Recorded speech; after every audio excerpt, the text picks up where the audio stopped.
ओम नमः सिद्धेभ्यः ओम नमः सिद्धेभ्यः। नमो अरहन्ताणं नमो सिद्धाणं नमो आयुर्विहारणं नमो वच्छायाणं नमो योगे सर्वसाहुणं।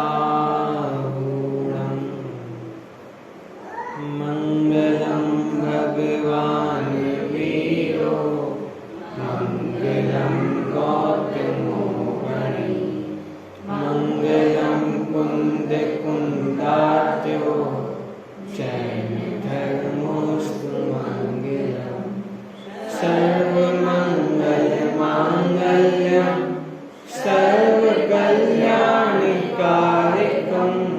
प्रधानं सर्वधर्माणां जैनं जयतु शासनं जैनं जयतु शासनं।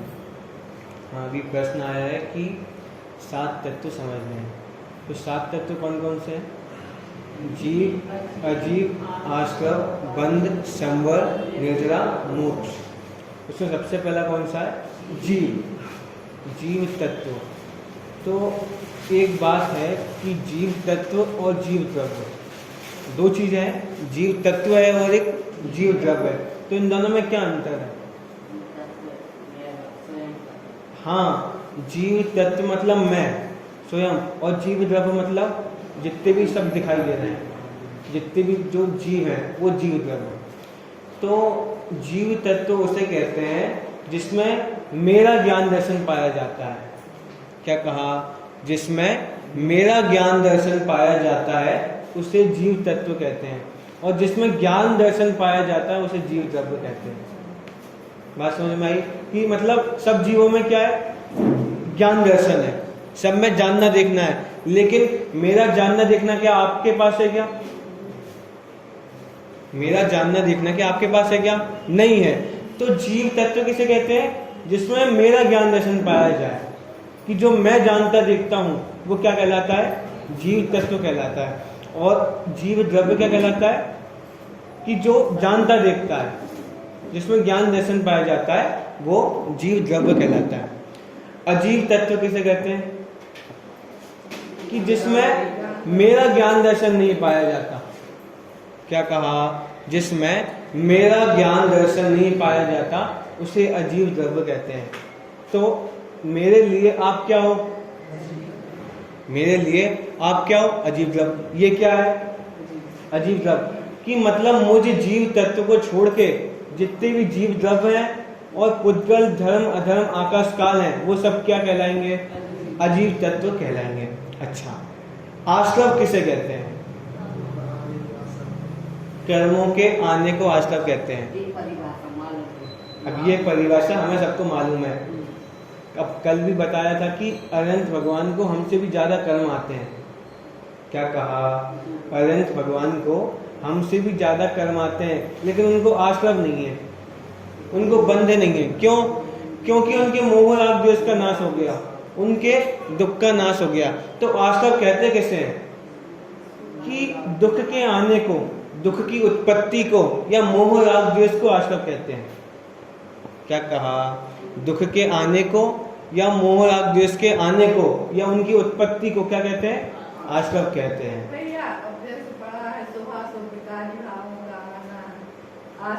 हाँ बिल्कुल, ये शुभ भाव भी क्या है? आश्रव ही है। बिल्कुल सही है।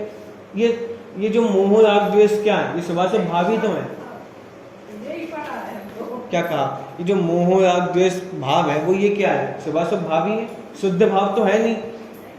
शुभ भाव है तो ये आश्रव बंधी है। अब बंध किसे कहते हैं? कि दुख के बने रहने को। क्या? कि दुख हमें अभी भी है, आगे भी रहेगा, पहले भी था, तो इसे क्या कहते हैं? बंध कहते हैं। कि मोह राग द्वेष अभी भी हैं, आगे भी रहेंगे, उससे क्या कहते हैं? बंध कहते हैं। अब संवर किसे कहते हैं? सुख की उत्पत्ति को संवर कहते हैं। क्या कहा? सुख की उत्पत्ति को संवर कहते हैं, या आंशिक शुद्धि की प्राप्ति को, संवर को और बताएं कि आपको सम्यक दर्शन, सम्यक ज्ञान, सम्यक चारित्र की प्राप्ति होना। क्या कहा? आपको सम्यक दर्शन, सम्यक ज्ञान, सम्यक चारित्र की प्राप्ति होना, ये संवर है। आपको चौथा गुणस्थान होना, ये संवर है। आपको चौथा गुणस्थान होना, ये संवर है। मतलब आपको अभी तक आप दुखी थे, लेकिन अब आपके जीवन में सुख की प्राप्ति हो गई। क्या कहा? अब आपको सुख की प्राप्ति हो गई, तो उसे कहते हैं संवर। बात समझ में आई? तो ये सुख की प्राप्ति कैसे होती है?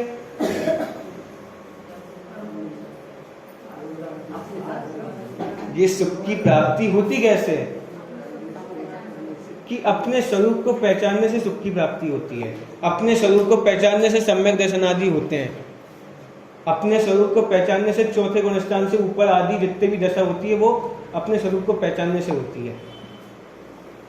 अब आप बताओ, सुख आपको इससे मिलता है क्या? मोबाइल से, खाने पीने से मिलता है क्या? नहीं। तो सुख का उपाय क्या है? मुज्जीव तत्व, ये सुख का उपाय है। तो मेरे आस्था से सुख की प्राप्ति होगी, तो उसे कहते हैं संवर। कि सुख की उत्पत्ति होना, उसे कहते हैं संवर। निर्जरा किसे कहते हैं? कि जो हमें सुख उत्पन्न हुआ था, अब वो सुख की वृद्धि हो रही है, वो सुख बढ़ रहा है, उसे क्या कहते हैं? निर्जरा कहते हैं। और मोक्ष किसे कहते हैं? कि पूर्ण सुख की प्राप्ति को मोक्ष कहते हैं। निर्जरा नहीं, मोक्ष। निराकुल मतलब क्या? कि वो सुखी दशा, कि अब उसमें बिल्कुल भी आकुलता नहीं है, उसको निराकुल दशा कहते हैं। कि अब उस दशा में कोई भी दुख नहीं है, कि अब वो ऐसी दशा प्रकट हो गई जिसमें सुख ही सुख है, सुख के सिवा कुछ है नहीं। मतलब लेस मात्र का भी दुख नहीं है जिसमें। तो इस प्रकार हमने अभी 7 तत्व जाने। हमारी चर्चा देव स्तुति पर चल रही है, पहले इस पर पाठ कर लेते हैं, फिर चर्चा को आगे बढ़ाएंगे। चलिए।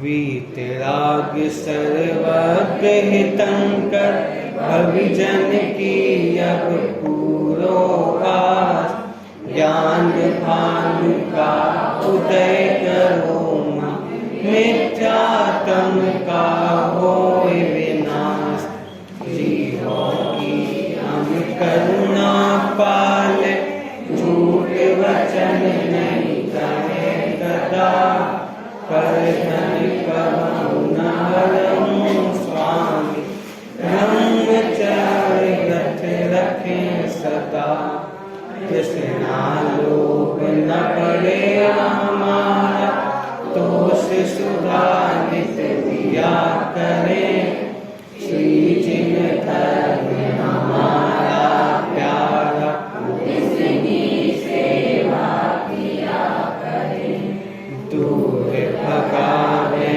बुरी रीतियां, सुखद रीति का करे प्रचार, मेल मिलाप बढ़ावे हम सब, धर्मोन्नति का करें प्रसार, सुख दुख में हम समता धारें, रहे अचल जी सता अटल, न्याय मार्ग को लेस न त्यागे, वृद्धि करे निज आत्म बल, अष्ट कर्म जो दुख हेतु हैं, इनके क्षय का करे उपाय, नाम आपका जपे निरंतर, वेद शोक सब ही टल जाए, आत्म शुद्ध हमारा होवे, पाप मैल नहीं चढ़े कदा, विद्या की हो उन्नति हमें, धर्म ज्ञान बड़े सदा, हाथ जोड़ कर शीश नवावे, तुमको भविजन खड़े खड़े, यह सब पूरो आस हमारी, चरण शरण में ध्यान पड़े। हमने अभी ये देव स्तुति पढ़ी, लगभग कल हमारी 6 लाइनों पर चर्चा हो गई थी। पहली 2 लाइनों का अर्थ कोई बताएगा आप में से? पहली 2 लाइन क्या है? बीते राग सर्वज्ञ हेतंकर भविजन की अपूर्ववास, ज्ञान भानु का उदय होए मम, मिथ्या तम का होए विनाश। इनका कोई अर्थ बताएगा आप में से?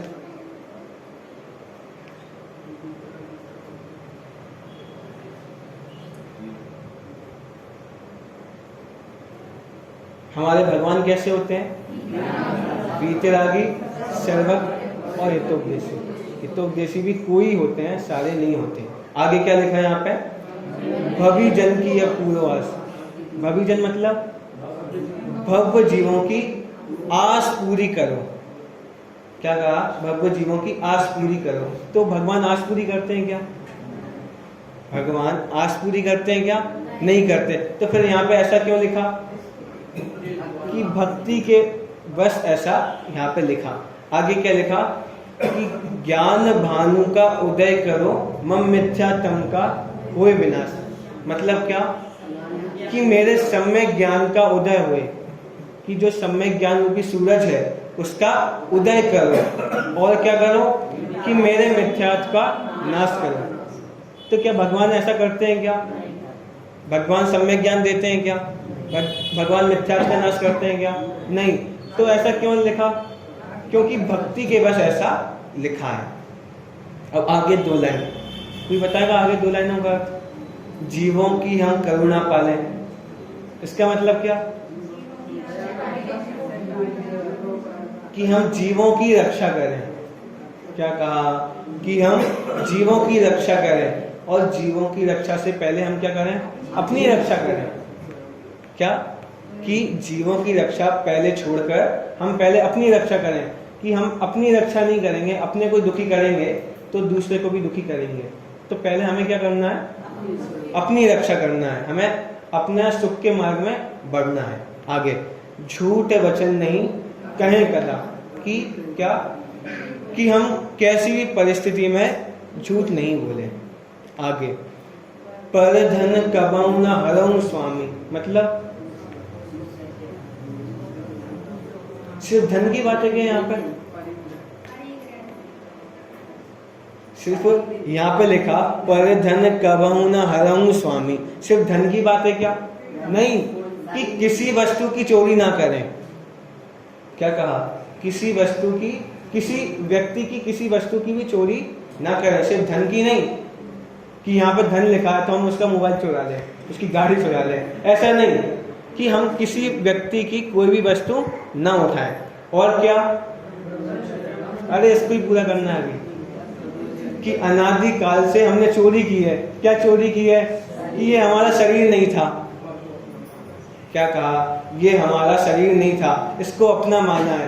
तो अब ऐसी चोरी भी ना करें, ऐसी चोरी भी ना करें। आगे, ब्रह्मचर्य व्रत रखें सदा। ब्रह्मचर्य मतलब अपनी आत्मा में रमण करें। क्या कहा? अपनी आत्मा में रमण करें, इसको कहते हैं ब्रह्मचर्य। तो सिर्फ शादी नहीं करना, इसको ब्रह्मचर्य नहीं कहते। क्या कहा? शादी नहीं करना, इसको ब्रह्मचर्य नहीं कहते। क्यों?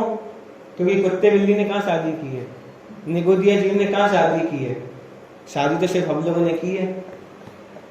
तो इसको ब्रह्मचर्य नहीं कहते। तो ब्रह्मचर्य कहते किसे हैं? कि अपनी आत्मा में रमण करना, अपनी आत्मा के आनंद में झूलना, उसे कहते हैं ब्रह्मचर्य।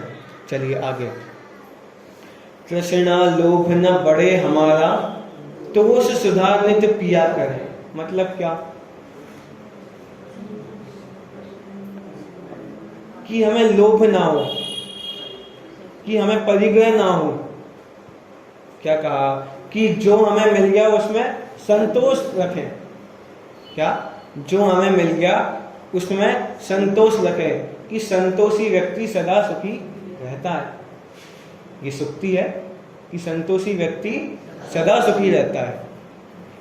आगे, श्री जिन धर्म हमारा प्यारा, तिसकी सेवा किया करें। कि ये जो जिन धर्म मिला है कैसा है? प्यारा है। प्यारा मतलब हितकारी है, सुख का मार्ग बताने वाला है, हमें सुखी करने वाला है, इसलिए कैसा है? प्यारा है। आगे, तिसकी सेवा किया करें। इसकी सेवा कैसे करें? कि जैसा जिन्हें भगवान कह रहे हैं, जैसा उन्होंने धर्म बताया है कि उसके मार्ग पर चले, तब उसकी सेवा होगी। दूसरों को इस मार्ग में जोड़ें, तब इसकी सेवा होगी। चलिए आगे, दूर भगावें बुरी रीतियां, सुखद रीति का करें प्रचार। कल 2 प्रकार की रीतियां बताई थी, कौन कौन सी? एक सामाजिक और एक धार्मिक। अब सामाजिक तो आप सब जानते हैं, कल थोड़ी धार्मिक रीतियों पर भी चर्चा की थी, कौन कौन सी?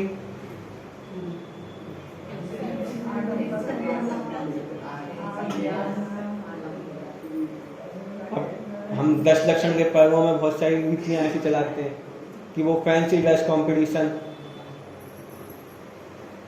और भी आपका कल आपने बोला तंबोला, तो ऐसी रीतियां ना चलें। अब एक सत्य घटना आपको बताऊं कि कुछ महीनों पूर्व की है, मैं एक जगह गया था वहाँ पे पढ़ाने के लिए, तो वो आखिरी दिन मंदिर के नाम पे, पाठशाला के नाम पे रात में आइसक्रीम दे रहे थे। क्या? मंदिर के नाम पे, पाठशाला के नाम पे क्या दे रहे थे? आइसक्रीम। और आइसक्रीम भी कहाँ की? बाजार की। अब ऐसी रीति चलती तो क्या होता? अब वो तो मैं था वहां पे, तो मैंने तो मना कर दिया कि अगर आपको जो करना हो अब आप कर लो, तो अब उनने नहीं किया। लेकिन अगर कर लेते तो क्या होता? अरे पाप तो होता ही, लेकिन ऐसी रीति चल पड़ती। क्या कहा? ऐसी रीति चल पड़ती। क्यों? उनके बच्चे भी यही देखते। अब आज आइसक्रीम आई है, कल रात में खाना आ जाता। क्या कहा? आज आइसक्रीम आई है, कल के दिन खाना आ जाता, कोई बड़ी बात क्या थी इसमें? तो ऐसी रीति ना चले। अब जैसे मंदिर में कोई विधान है, सुबह विधान आदि, पूजन आदि तो सुबह ही होती है, तो वहां पर स्वल्पाहार होना है, तो बाजार की कचौड़ी बुलवा ली, बाजार की मिठाई बुलवा ली। तो ऐसी रीति ना चले। क्या कहा? ऐसी रीति ना चले। क्यों? आज कचौड़ी आई है, कल समोसा भी आ सकता है, क्योंकि बच्चे तो यही देखेंगे। अब कल के दिन कचौड़ी बनना बंद हो गई, कल के दिन कचौड़ी बंद हो गई बनना, अब आगे जो भी होगा तो वही होगा। अब बच्चों को क्या पसंद है? अब समोसा तो छोड़ ही दो आप, चाउमीन, पिज्जा, अब वो भी आ सकते हैं मंदिर में। तो अब ऐसी रीतियां ना चलें। क्या कहा? ऐसी रीतियां ना चलें, सुखद रीति का करें प्रचार।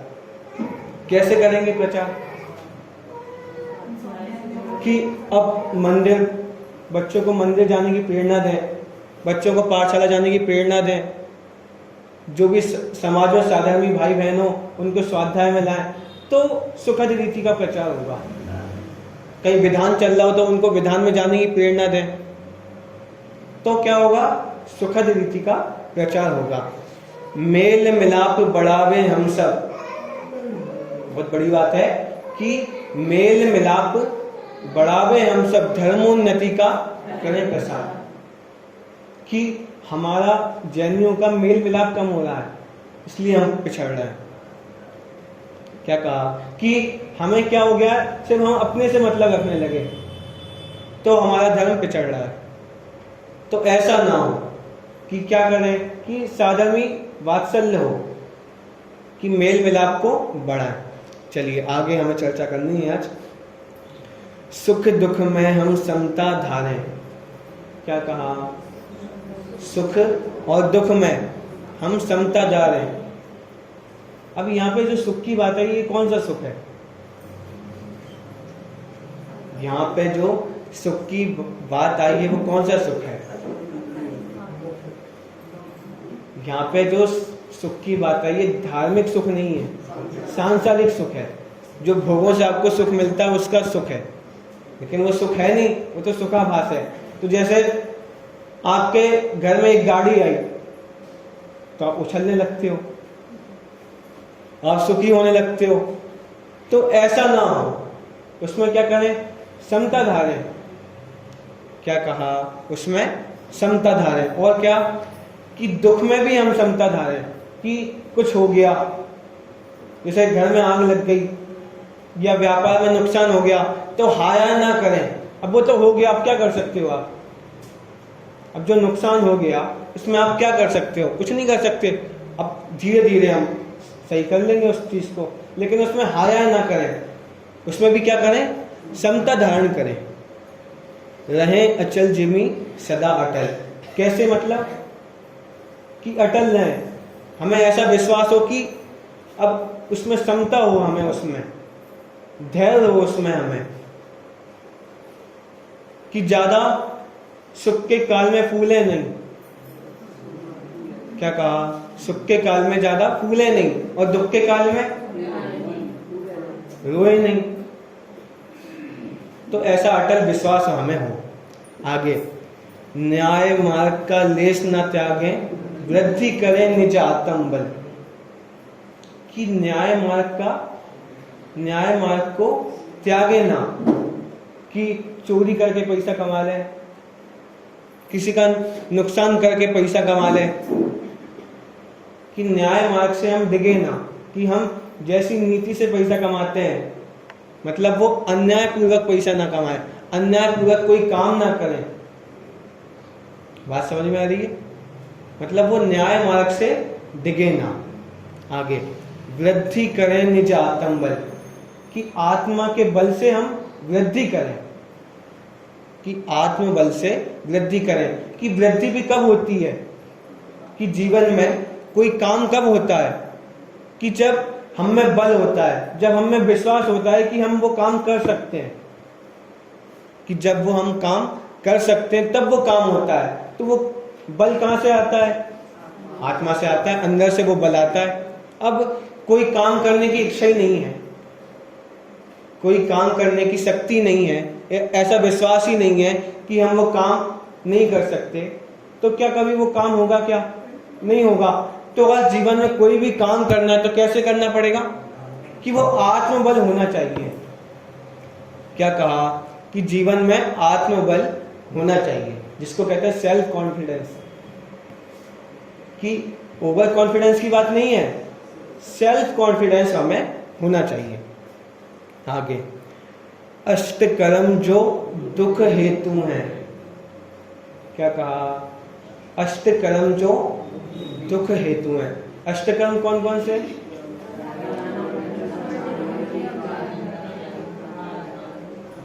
ज्ञानावर्णी, कृष्णावर्णी, मोहिनी, अंतराल, वेदिनी, आयु, नाम, भूत। ऐसे 8 कर्म हैं। इसका क्या करें? कि वो कैसे दुख हेतु हैं। क्या कहा? ये जो 8 कर्म है वो कैसे हैं? दुख देने वाले हैं, हमें दुखी करने वाले हैं। तो उनका क्या करें? तिनके क्षय का करें उपाय। क्या करें? कि उनके नाश करने का उपाय करें। क्या कहा? कि ये जो 8 कर्म है उनके नाश करने का हम उपाय करें। अब पता है आपको कि हम 8 कर्मों के नाश करने का उपाय नहीं करते। क्या कहा? हम 8 कर्मों के नाश करने का उपाय नहीं करते, हम सिर्फ करते हैं आधे कर्म का नाश करने का उपाय। क्या? हम सिर्फ आधे कर्म का नाश करने का उपाय करते हैं। वो आधा कर्म कौन सा है? असाता वेदनी। कौन सा? असाता वेदनी। कि हम पे कोई संकट ना हो। क्या कहा? हम पे कोई संकट ना हो, हमारे घर में आग ना लगे, व्यापार में नुकसान ना हो, बीमार ना हो, लगा लेना। तो सिर्फ एक कर्म के, वो एक कर्म भी पूरा नहीं, आधा। एक कर्म भी पूरा नहीं, आधा। आधा कौन सा? असाता वेदनी। और साता वेदनी को चाहते हैं। अरे वेदनी के 2 भाग हैं, साता और असाता। हम साता को चाहते हैं, असाता को दूर करना चाहते हैं। क्या कहा? साता को चाहते हैं और असाता को दूर करना चाहते हैं। और यहाँ पे क्या लिखा?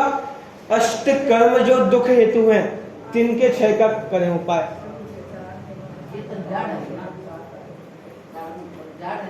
कर्म तो जड़ है, लेकिन निमित्त नैमित्तिक संबंध है कि नहीं? और वो भी हमारे भावों से होते हैं कि नहीं होते कर्म?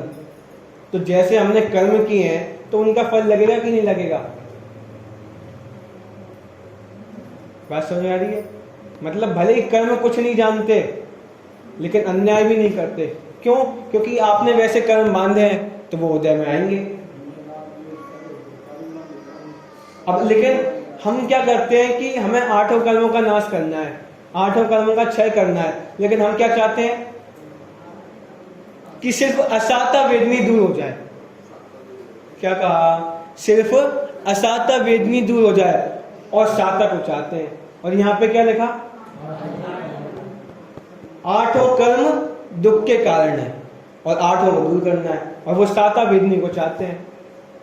तो साता वेदनी से हम सुखी कैसे हो जाएंगे? क्यों? क्योंकि वो दुख का ही कारण है। क्या कहा? वो साता वेदनी भी दुख का ही कारण है और हम उसको चाहते हैं। अब एक और बात कि अब दूसरे कर्म तो हमें कर्म दिखते ही नहीं, सिर्फ हम जानते हैं साता को असाता को, और उसमें भी उल्टा जानते हैं कि साता को चाहते हैं, असाता को दूर करना चाहते हैं। और जो 7 कर्म है उनको जानते ही नहीं कि ज्ञानावर्णी क्या है, दर्शनावर्णी क्या है, मोहिनी क्या है, इन सबको जानते ही नहीं है। तो मतलब एक बात समझ में आ रही है आपको? अब वो आगे आएगा पाठ, वैसे आगे वो पाठ आएगा हमारा, वो वीतराग विज्ञान में एक कर्म जो पाठ है वो आएगा कि ऐसा है कि जैसे दर्शनावर्णी है कि हमारे दर्शन पर आवरण होना, ज्ञानावर्णी है, ज्ञानावर्णी से क्या होता है? हमारे ज्ञान पे आवरण होना। मोहिनी क्या है? अब मोहिनी के 2 भेद हैं, दर्शन मोहिनी और चाहे तो मोहिनी, वैसे 2 भेद है। तो दर्शन मोहिनी से क्या होता है? मिथ्यात्व होता है, मतलब हमारे सम्यक्त्व का घात होता है। और चाहे तो मोहिनी से क्या होता है? मोहराग द्वेष होते हैं, मतलब हमारे सुख का घात होता है। तो ऐसे ऐसे 8 कर्म हैं, हम उनको हम बाद में पढ़ेंगे। तो अब हम क्या चाहते हैं कि वेदनी, वो वेदनी में भी साता वेदनी को चाहते हैं और असाता वेदनी को दूर करना चाहते हैं। तो यहाँ पे क्या लिखा कि जो 8 कर्म है वो दुख के कारण है। क्या कहा?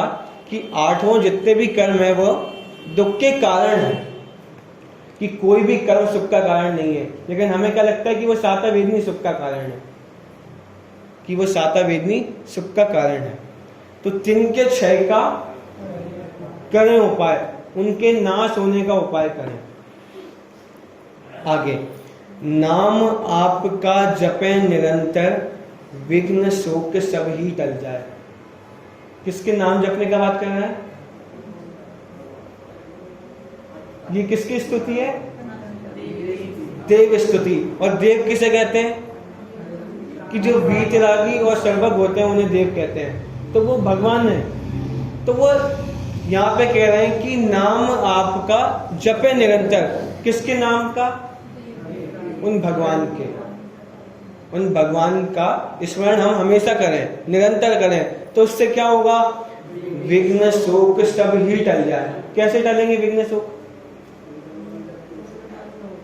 अब यहाँ पे लिखा कि नाम आपका जपे निरंतर, विघ्न शोक सब ही टल जाए। कैसे टलेंगे? कि जब हम आपका स्मरण करेंगे तो पाप का बंध नहीं होगा, पुण्य का बंध होगा, और जो पहले पाप किए हैं वो पुण्य में कन्वर्ट होंगे। और जब हम आपके स्वरूप को जानेंगे कि आप तो वीतरागी सर्वज्ञ हो। आप कैसे हो? वीतरागी सर्वज्ञ हो। आप किसी को कुछ लेते देते नहीं हो, आप किसी के कर्ता नहीं हो। जब हम आपका ऐसा स्वरूप जानेंगे तो भय भी नहीं होगा हमें। क्यों नहीं होगा भय? क्योंकि जब हमने ये जाना कि आप वीतरागी हो, मतलब आप राग द्वेष से रहित हो, तो मतलब हमने ये भी जान लिया कि कोई हमें सुखी दुखी नहीं करता। कि जैसे भगवान को कोई सुखी दुखी नहीं करता, वैसे ही मुझे भी कोई सुखी दुखी नहीं करता। तो हमें भय किस नाम का, किसके कारण होता है भय? कि कोई हमें दुखी कर देगा। क्या? कि कोई हमें दुखी कर देगा, इसका भय होता है। कि ये सांप हमें काट लेगा, तो इसका भय होता है, उससे डर लगता है, इसी का तो भय होता है। तो जब हमने ऐसा आपको जाना कि आप वीतरागी हो, तो मैं दुखी क्यों हो रहा हूं? क्योंकि मुझ में वीतरागता नहीं है, कि मैं राग द्वेष करता हूं, कि इसको अच्छा जानता हूं, इसको बुरा जानता हूं, तो इसलिए मैं दुखी होता हूं। तो ये विघ्न शोक होते हैं। लेकिन हम जैसे ही भगवान को जानेंगे तो ऐसे विघ्न शोक भी नहीं होंगे।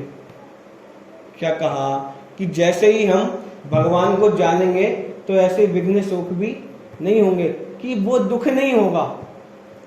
कि हमने आपकी वीतरागता को जान लिया तो अब हमें दुख नहीं होगा। आगे, आत्म शुद्ध हमारा होवे, पाप मैले नहीं चढ़े कदा। क्या कहा? कि हमारा आत्मा कैसा हो? कि ये भावना भा रहे हैं हम। कैसी भावना भा रहे हैं? कि हमारा आत्मा शुद्ध हो। तो हमें आत्मा शुद्ध करना है, तो क्या करना पड़ेगा? कि हमें आत्मा को शुद्ध देखना पड़ेगा। क्या कहा? आत्मा को शुद्ध करना है तो आत्मा को शुद्ध देखना पड़ेगा, तब वो आत्मा शुद्ध होगा।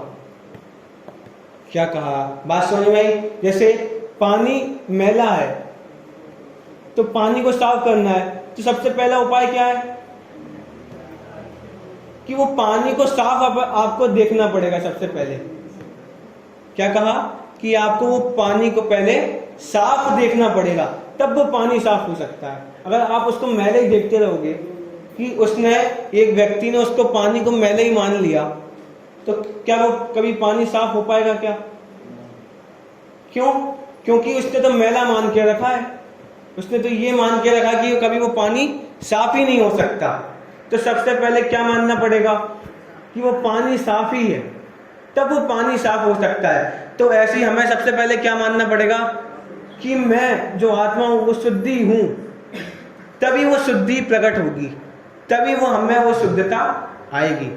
तो आत्म शुद्ध हमारा होवे, पाप मैले नहीं चढ़े कदा। कि जब हम अपने को शुद्ध देखेंगे तब वो पाप नहीं चढ़ेंगे, तब वो मोह राग द्वेष नहीं आएंगे। क्या कहा? कि जब हम अपने आत्मा को शुद्ध देखेंगे तो ये पाप क्या है? ये मोह राग द्वेष क्या है? पाप है। तो ये पाप कभी चढ़ेंगे नहीं। और क्या? कि विद्या की हो उन्नति हम में, धर्म ज्ञान हूं बड़े सदा। कि विद्या की उन्नति होती रहे, ज्ञान की उन्नति होती रहे।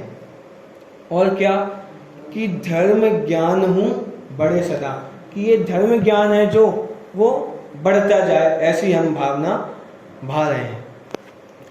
हाथ जोड़कर शीश नवावें, तुमको भविजन खड़े खड़े। हम क्या कर रहे हैं? कि हाथ जोड़कर हम क्या कर रहे हैं? शीश नवा रहे हैं। तुमको भविजन मतलब वो भव्य जीव है जो वो हाथ जोड़कर आपके आगे शीश नवा रहा है। यह सब पूरो आस हमारी, चरण शरण में आन पड़े। क्या? यह सब पूरो आस हमारी, कि ये जितना ऊपर से हमने अंत तक पढ़ा, ये सब हमारी क्या है? आशा है। अब वो क्या कर रहे हैं? कि पूरो आस हमारी, कि जितनी भी हमारी आशा है वो हमारी आशा पूरी कर दो, इसलिए हम आपकी चरण शरण में आए हैं। तो क्या हमें इसलिए भगवान के पास जाना है कि हमारी आस पूरी कर दो? कि हम इतनी सारी आशा लेके भगवान के पास जाएं? नहीं, हम भगवान के पास जाएं तो, लेकिन आशा लेके नहीं। हाँ, उनसे ये जो आशाएं हैं उनकी कैसे पूर्ति हो, इसलिए भगवान के पास जाएं। कि ये जो आशाएं हैं उनकी कैसे पूर्ति हो, इसलिए भगवान के पास जाएं। क्यों? क्योंकि वो भगवान हमें वो मार्ग बताएंगे कि हम कैसे सुखी हों, हम कैसे पापों का नाश करें, हम कैसे 8 कर्मों का नाश करें, ये भगवान बताएंगे। तो हमारे पापों का नाश होगा। तो इस आशा से भगवान के पास जाएं, कि भगवान के पास इसलिए नहीं जाएं कि वो भगवान हमारी आशाएं पूरी कर देंगे। क्या कहा कि भगवान आशा पूरी करने वाले नहीं है, लेकिन जो भी हमारी आशा है वो पूर्ण हो जाएंगी। कैसे? कि हम उनके बताए हुए मार्ग पर चलेंगे, तब हमारी आशाएं पूर्ण हो जाएंगी। चलिए, ये देव स्तुति का सारांश दिया है, वो भी हम पढ़ लेते हैं। यह स्तुति सच्चे देव की है। किसकी है? सच्चे देव की है। सच्चा देव उसे कहते हैं जो वीतरागी, सर्वज्ञ और हितोपदेशी हो। सच्चा देव किसे कहते हैं? जो वीतरागी, सर्वज्ञ और हितोपदेशी हो, उन्हें क्या कहते हैं? सच्चा देव कहते हैं। वीतरागी वह है जो राग द्वेष से रहित हो और जो लोकालोक के समस्त पदार्थों को एक साथ जानता हो, वही सर्वज्ञ है। कि वीतरागी किसे कहते हैं? जो राग द्वेष से रहित हो। और सर्वज्ञ किसे कहते हैं? जो लोकालोक को एक साथ एक समय में जानता हो, उसे सर्वज्ञ कहते हैं। आगे, आत्महित का उपदेश देने वाला होने से वीतरागी सर्वज्ञ हितोपदेशी कहलाता है। क्या कहा? कि आत्महित का उपदेश देने वाले जो वीतरागी और सर्वज्ञ हैं, उन्हें हितोपदेशी कहते हैं, कि उनके सिवाय कोई भी हितोपदेशी नहीं है। क्या कहा? कि भगवान के सिवाय जो वीतरागी सर्वज्ञ हैं, उनके सिवाय विश्व में कोई भी हितोपदेशी नहीं है। सिर्फ भगवान ही हमारे लिए हितोपदेशी हैं। आगे, वीतराग भगवान से प्रार्थना करता हुआ भव्य जीव सबसे पहले यही कहता है कि मैं मिथ्यात्व का नाश और सम्यक ज्ञान को प्राप्त करूं। क्या करूं? कि मैं अपने मिथ्यात्व का नाश करूं और सम्यक ज्ञान की प्राप्ति करूं, क्योंकि मिथ्यात्व का नाश किए बिना धर्म का आरंभ नहीं होता। क्या कहा? मिथ्यात्व का नाश किए बिना धर्म का आरंभ नहीं होता। तो आपने अभी तक जितनी भी पूजा की, तो आपने धर्म किया कि नहीं किया? आपने जितना भी स्वाध्याय किया, तो धर्म किया कि नहीं किया? आप जितने भी बार भगवान के पास गए, तो आपने धर्म किया कि नहीं किया? नहीं किया। तो धर्म कब होता है? कि जब हमारे मिथ्यात्व का नाश होता है, तब धर्म प्रारंभ होता है, तब धर्म आरंभ होता है। तो हमें धर्म करना है, तो क्या करना पड़ेगा? मिथ्यात्व का नाश करना पड़ेगा। और मिथ्यात्व का नाश कैसे होता है? कि सही वस्तु के स्वरूप को समझकर मिथ्यात्व का नाश होता है। कि हमने अनादिकाल से क्या माना?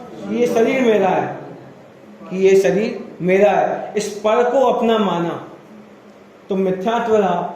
और मिथ्यात्व का नाश कैसे होगा? कि जब हम इसको अपना मानेंगे नहीं, कि आत्मा को अपना मानेंगे, तब हमारे मिथ्यात्व का नाश होगा और धर्म प्रारंभ होगा। चलिए, इसके बाद वह अपनी भावना व्यक्त करता हुआ कहता है कि मेरी प्रवृत्ति 5 पापों और कसायों में न जावे। कि कहाँ ना जावे? कि 5 पापों में और कसायों में न जावे। और हम दिन भर वही करते रहते हैं। क्या कहा? हम दिन भर वही करते रहते हैं। तो अब पापों से छूटना है, कसायों से छूटना है, तो क्या करना पड़ेगा? कि भगवान की शरण में जाना पड़ेगा, पंच परमेश्वर की शरण में जाना पड़ेगा, इस स्वाध्याय में आना पड़ेगा, तब वो पापों से निवृत्त होंगे, तब वो धर्म मार्ग में लगेंगे। मैं हिंसा ना करूं। क्या? कि मैं हिंसा ना करूं, झूठ ना बोलूं, चोरी ना करूं, कुशील सेवन ना करूं। इनकी चर्चा हम आगे वाले पाठ में करेंगे। तथा लोभ के वशीभूत होकर परिग्रह संग्रह ना करूं, सदा संतोष धारण किए रहूं और मेरा जीवन धर्म की सेवा में लगा रहे। ये चर्चा हमने कर ली है। हम धर्म के नाम पर फैलने वाली कुरीतियों, ग्रहित मिथ्यात्वादी और सामाजिक कुरीतियों को दूर करके धार्मिक और सामाजिक क्षेत्र में सही परंपराओं का निर्माण करें तथा परस्पर में धर्म प्रेम रखें। बात समझ में आ गई कि हम बुरी रीतियों से दूर रहें और सुखद रीति का प्रचार करें और मेल मिलाप को बढ़ावे, हम सब धर्मोन्नति का करें प्रसार। हम सुख में प्रसन्न होकर फूल न जावे। क्या कहा? हम सुख में कि कोई भी वस्तु मिली, घर में शादी हो तो ज़्यादा फूले ना, कि हम सुख में प्रसन्न होकर फूल ना जावे और दुख को देखकर घबरा ना जावे। दोनों ही दशाओं में धैर्य से काम लेकर समता भाव रखें। क्या कहा? दोनों ही दशा में धैर्य धारण कर समता भाव से रहें। आगे, तथा न्याय मार्ग पर चलते हुए निरंतर आत्मबल में वृद्धि करते रहें। कि न्याय मार्ग पर चलेंगे तो आत्मा के बल की क्या होगी? वृद्धि होगी। कि आठों ही कर्म दुख के निमित्त है। क्या कहा? कि आठों ही कर्म दुख के निमित्त है। कोई भी शुभाशुभ कर्म सुख का कारण नहीं है। कोई भी शुभ अशुभ कर्म सुख का कारण नहीं है। अब हमें क्या लगता है कि शुभ कर्म सुख का कारण है, वो साता वेदनी सुख का कारण है, लेकिन यहाँ पे क्या लिखा कि कोई भी शुभाशुभ कर्म सुख का कारण नहीं है। शुभ कर्म मतलब शुभ कर्म मतलब कि कैसे ही शुभ कर्म हो वो सुख का कारण नहीं है। कि नाम कर्म की सबसे अच्छी प्रकृति कौन सी है? तीर्थंकर प्रकृति है, हमने सुना है, तो वो भी सुख का कारण नहीं है। क्या कहा? कि वो तीर्थंकर प्रकृति भी सुख का कारण नहीं है। क्यों? यहाँ पे हम पढ़ रहे हैं कि कोई भी शुभाशुभ कर्म सुख का कारण नहीं है। क्यों? क्योंकि जब वो तीर्थंकर प्रकृति छूटती है तब वो सिद्धि दशा आती है। क्या कहा? कि जब वो तीर्थंकर प्रकृति छूटती है तब वो सिद्धि दशा आती है। अतः हम उनके नाश का उपाय करते रहें। किनके नाश का? ये आठों कर्मों के नाश का उपाय करते रहें। आपका स्मरण सदा रखें जिससे सन्मार्ग में कोई विघ्न बाधाएं ना आवे। कि आपका स्मरण हम सदा करते रहें कि विघ्न शोक हमें ना हो। हे भगवान, हम और कुछ भी नहीं चाहते। क्या? कि हम कुछ भी नहीं चाहते, हम तो मात्र यही चाहते हैं कि हमारी आत्मा पवित्र हो जाए। कि मतलब कुछ भी नहीं चाहते और चाहते भी हैं कि हम कुछ भी नहीं चाहते, लेकिन हम ये चाहते हैं कि हमारी आत्मा पवित्र हो जाए। अब वो आत्मा पवित्र कैसे होगी? कि हमें वो आत्मा को पवित्र देखना होगा, तब वो आत्मा पवित्र होगी। कि हमारी आत्मा पवित्र हो जावे और उसे मिथ्यात्वादी पापों रूपी मैल कभी भी मलिन ना करें। क्या कहा? कि मिथ्यात्वादी मैल कभी भी मलिन ना करें तथा लौकिक विद्या की उन्नति के साथ हमारा धर्म ज्ञान निरंतर बढ़ता रहे। कि लौकिक विद्या भी बढ़े और ये धर्म ज्ञान जो तत्व ज्ञान है वो भी हमारा बढ़ता रहे। हम सभी भव्य जीव खड़े हुए हाथ जोड़कर आपको नमस्कार कर रहे हैं। किसको नमस्कार कर रहे हैं? ये सच्चे देव को, ये भगवान को हम नमस्कार कर रहे हैं। हम तो आपके चरणों की शरण में आ गए हैं। हमारी भावना अवश्य ही पूर्ण हो। अब वो अवश्य पूर्ण कब होगी? कि जब हम आपके बताए हुए मार्ग पर चलेंगे, जो आप हमसे कहेंगे हम वैसा काम करेंगे, तो हमारी जो इतनी भी भावना है तब वो पूर्ण होंगी। इस प्रकार हमने ये देव स्तुति आज पूर्ण की और आगे कल हम हमारा जो दूसरा पाठ है पाप, उस पर चर्चा हम कल करेंगे।